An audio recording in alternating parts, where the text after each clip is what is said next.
Wall Street capping off its longest weekly winning streak in 6 years.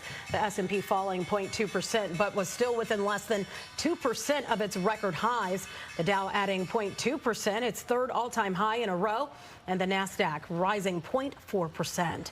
With just 2 weeks left in 2023, now's the time to consider 4 easy year-end financial moves that could help you save in the year 2024. Yeah, they're easy enough. We can all do these. And joining us now to tell us about them is Lamont Black. He is Associate Professor of Finance at DePaul. Professor Black, thank you so much for being with us this afternoon. We appreciate it, sir.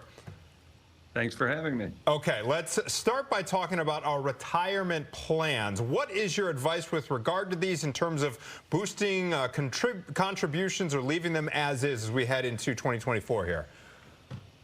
Well, this is certainly the time to be making those contributions if you haven't made them already. So you need to get those in by the end of the year. And there's a lot of benefits to retirement contributions. You can either do a Roth IRA or a traditional IRA. Either way, you're going to get tax benefits. So instead of just investing your money straight into the stock market through some online brokerage, taking some time to think about how you want to invest and also where you want to invest. So those 401ks, IRAs, this is the time to be making those contributions. Okay, so Professor Black, we know many employees have either a flexible spending account or a health spending account. Can you explain the difference and what you should do with each before the date of December 31st?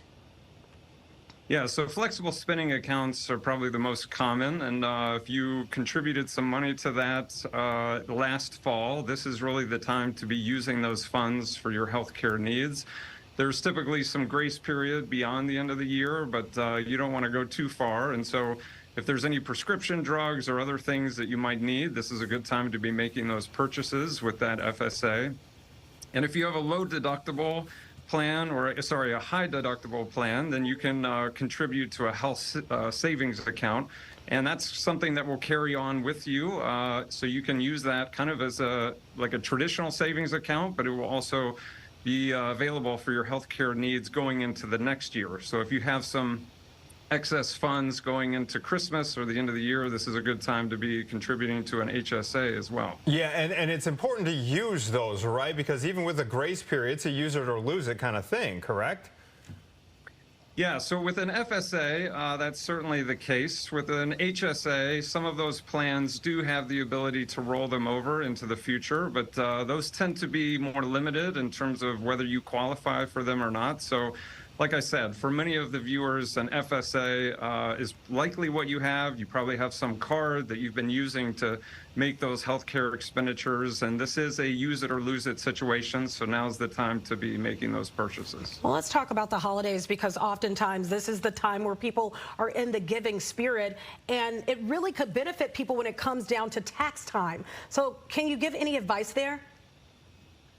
Yeah, so a big part of tax season is also deductions. And so as people are thinking about making deductions from their income to reduce their tax burden, charitable contributions are a great way to do that. So if you contribute to a nonprofit like a 501c3, that's going to be deductible on your tax return.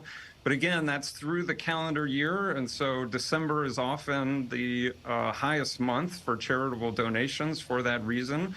And so, you know, whatever charity of your choice, this is a great time of year to be doing that giving. It's beneficial for you from the tax perspective, but obviously beneficial for the recipients, especially those who are in a particular time of need. This time of year, they often depend on those contributions coming in through December. Very well said. Professor Lamont Black, an Associate Professor of Finance at DePaul University. We appreciate you joining us on First at 4, and have a great weekend to you as well.